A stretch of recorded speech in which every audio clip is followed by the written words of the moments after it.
Hello everyone, welcome back to the channel. Assets and liabilities के इस video में आप लोगों का बहुत बहुत स्वागत है। और जैसा कि हम लास्ट वीडियो में बोले थे कि बहुत सारे एसेट्स और लायबिलिटीज़ का एक वीडियो लेके आएंगे, तो एसेट्स एंड लायबिलिटीज़ का लिस्ट पूरा तैयार है। तो चलो शुरू करते हैं। तो फर्स्ट एसेट जो है वो है जॉब। देखो, जॉब से क्या होता है, पैसा का इनकम होता है। बताया था ना पिछले वीडियो में कि वैसे एक जगह जहाँ से इनकम होता हो पैसा का, वो एसेट कहलाता है। तो पहला में जॉब आता है, जनरली लोगों के पास होता है, इसलिए फर्स्ट नंबर में हम जॉब ही रखे हुए हैं। अगला एसेट में आपके पास आता है बॉन्ड्स। आप गवर्नमेंट बॉन्ड ले सकते हैं या फिर प्राइवेट कंपनियों का बॉन्ड ले सकते हैं। खास करके इन्फोसिस का जो बॉन्ड आता है वो काफ़ी बेहतर होता है। तो इससे भी सोर्स ऑफ इनकम होता है, मतलब पैसा बढ़ता है। ठीक, एसेट के अंतर्गत आता है बॉन्ड। और क्या होता है, रियल इस्टेट होता है, बिल्डिंग्स अगर है, किराए का इनकम जो होता है, किराए से आने वाला आय, वो भी एसेट होता है।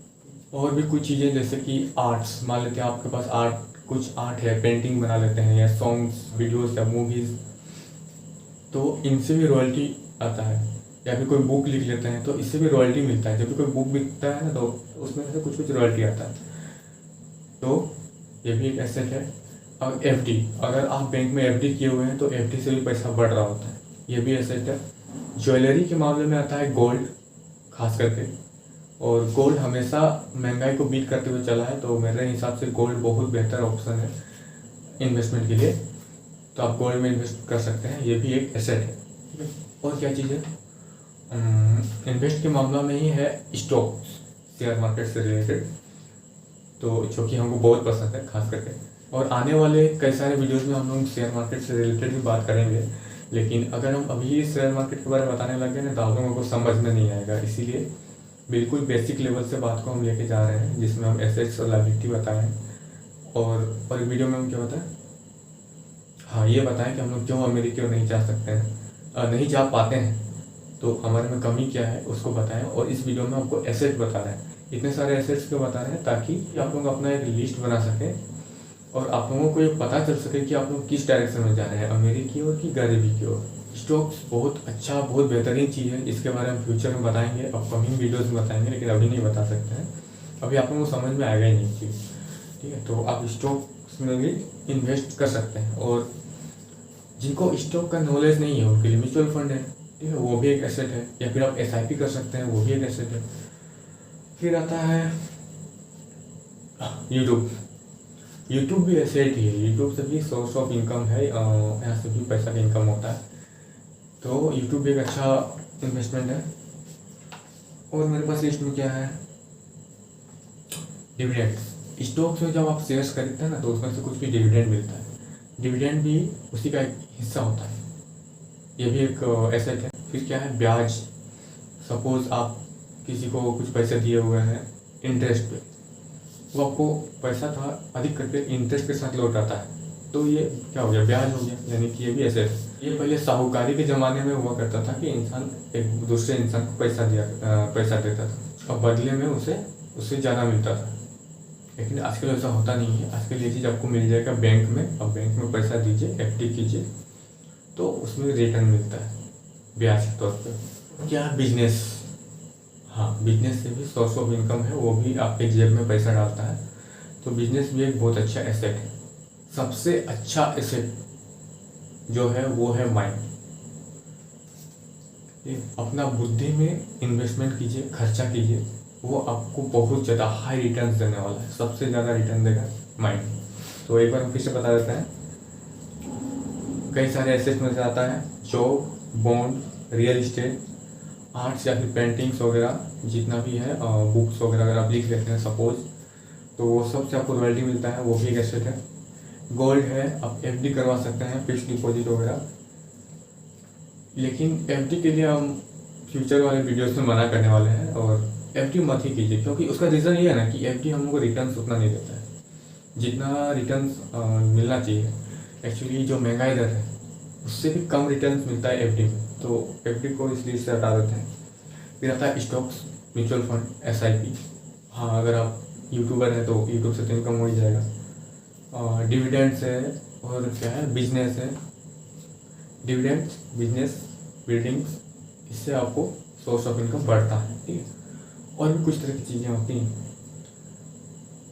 अब अगला लिस्ट है लाइबिलिटीज़ का। लाइबिलिटीज़ में सबसे पहला लाइबिलिटी होता है टैक्स, जो हम लोग सरकार को देना पड़ता है। तो कोई भी चीज़, लाइबिलिटी का डेफिनेशन क्या है? कोई भी चीज़ जो आपकी जेब से पैसा निकाल रहा है वही लाइबिलिटी है। तो टैक्स भी आपकी जेब से पैसा निकालता है। दूसरा लाइबिलिटी क्या है? लोन। अगर आप लोन ले रखे हैं तो कैलकुलेशन करके देख लीजिए कि जितना आपका आप लोन लिए हैं उससे कहीं ज़्यादा आपको चुकाना पड़ता है बैंक को। तो लोन आपके लिए एक लाइबिलिटी है, ठीक है। लेकिन वही चीज़ बैंक के लिए वो एक एसेट है, क्योंकि बैंक वहाँ से पैसा कमा रहा होता है। और है जैसे कि लोन के लिए अगर आप कुछ बंधक दिए हैं, मॉर्गेज, तो वो आपके लिए लाइबिलिटी है, क्योंकि उसको छुड़ाना है तो पैसा तो देना पड़ेगा। इलेक्ट्रिसिटी भी एक लाइबिलिटी ही है, ये भी आपकी जेब से पैसा निकालता है इलेक्ट्रिसिटी बिल के नाम पे। इसीलिए कोशिश करें कम से कम ही इलेक्ट्रिसिटी यूज करें, जितना जरूरी है उतना ही।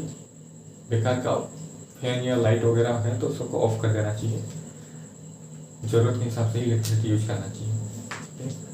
और क्या आता है डेब्ट। अगर आप कर्ज ले रखे हैं तो कर्ज भी लाइबिलिटी ही होता है। सपोज कोई व्हीकल है जैसे कि कार या बाइक, तो ये वक्त के साथ डिप्रिसिएशन होता रहता है। इसका अगर आप इंश्योरेंस करवाते हैं तो देखिएगा हर साल उसका इंश्योरेंस में आईडीवी जो होता है वो घटता रहता है, ठीक है। आईडीवी जो है वो गाड़ी का वैल्यू होता है।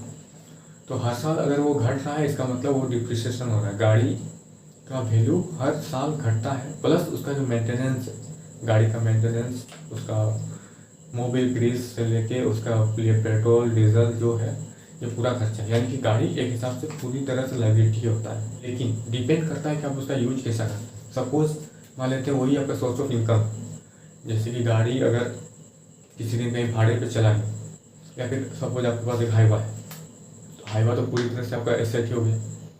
हाईवा चल रहा है, सामान ढो रहा है गाड़ी, तो उससे पैसा आ रहा है। तो ऐसे सिचुएशन में कार हो, बाइक हो या कोई बड़ा गाड़ी हो, ये एसेट बन जाता है। डिपेंड करता है कि आप उसका कैसा यूज करते हैं। लेकिन हाँ, एसेट के साथ साथ उसमें मेंटेनेंस चार्ज भी लगता है, यानी कि मेंटेन के लिए कुछ खर्चा होता है। इसीलिए याद रखिएगा ये जो मेंटेनेंस है, चाहे वो गाड़ी का मेंटेनेंस हो, घर का मेंटेनेंस हो, इसमें खर्च होता ही है। इसीलिए मेंटेनेंस एक तरह का लाइबिलिटी। और भी कुछ छोटा मोटा लाइबिलिटी होता ही है हर घर में, जैसे कि फूड। और खाना तो इंसान खाएगा ही, लेकिन ये भी एक हिसाब से लाइबिलिटी। इसीलिए लाइबिलिटीज़ को पूरी तरह से नहीं हटाया जा सकता है। कुछ लाइबिलिटीज़ हमेशा रहेंगी ही, कुछ एसेट्स हमेशा रहेगा ही। लेकिन हम लोग कोशिश कर सकते हैं कि जिन लाइबिलिटीज़ को कम किया जा सके उसे कम कर देना चाहिए, और जितने भी एसेट्स हैं उनको बढ़ाना चाहिए। यही वो स्टेप होगा जो आपको रिच पर्सन की ओर लेके जाएगा। टीवी और फ्रिज ये एकदम खतरनाक वाला लाइबिलिटीज़ है। इसके बारे में हम किसी अलग वीडियो में स्पेशल बात करेंगे। ये एकदम नेक्स्ट लेवल का लाइबिलिटी में आता है, जो हर इंसान इसको पकड़ नहीं पाता है। एक रिच पर्सन और एक पुअर पर्सन में अंतर ये होता है ना कि रिच के पास नंबर ऑफ एसेट्स ज़्यादा होता है और नंबर ऑफ लाइबिलिटीज़ कम होता है, जिसके चलते वो वक्त के साथ साथ अमीर होता रहता है। और एक गरीब इंसान के पास नंबर ऑफ लाइबिलिटीज़ ही ज़्यादा होता है और नंबर ऑफ एसेट्स बहुत कम, 1 या 2 मुश्किल से। इसीलिए अपने काम से काम रखना शुरू कर दीजिए। दिन का नौकरी करते रहिए, लेकिन वक्त के साथ साथ संपत्ति अर्थात एसेट्स को भी खरीदना शुरू कर दीजिए। अगर आप पूछिएगा कि सबसे खराब वाला लाइबिलिटी क्या है, तो आई थिंक सबसे खराब वाला लाइबिलिटी है क्रेडिट कार्ड। क्योंकि क्रेडिट कार्ड आपके जेब से सिर्फ पैसा निकालता ही नहीं है, ये आपकी आदतों को भी बिगाड़ देता है। ये आपसे हद से ज़्यादा खर्चे करवाता है, वक्त से पहले खर्चे करवाता है, और तो और आपके जेब से पैसा निकालने में ये चक्रवृद्धि ब्याज का इस्तेमाल करता है। कंपाउंड इंटरेस्ट में आपके जेब से पैसा निकालता है। इसीलिए कोशिश कीजिए कि क्रेडिट कार्ड से जितना हो सके दूर रहिए, उसका इस्तेमाल ना के बराबर कीजिए। क्रेडिट कार्ड से अगर आपका कोई काम बनता हो, प्रॉफिट हो, तो आप ज़रूर इस्तेमाल कीजिए, लेकिन सिर्फ दिखावे के लिए या थोड़ा बहुत शॉपिंग में डिस्काउंट पाने के लिए क्रेडिट कार्ड का भी इस्तेमाल मत कीजिए। ये आपको नुकसान नहीं पहुंचाएगा लॉन्ग टर्म में।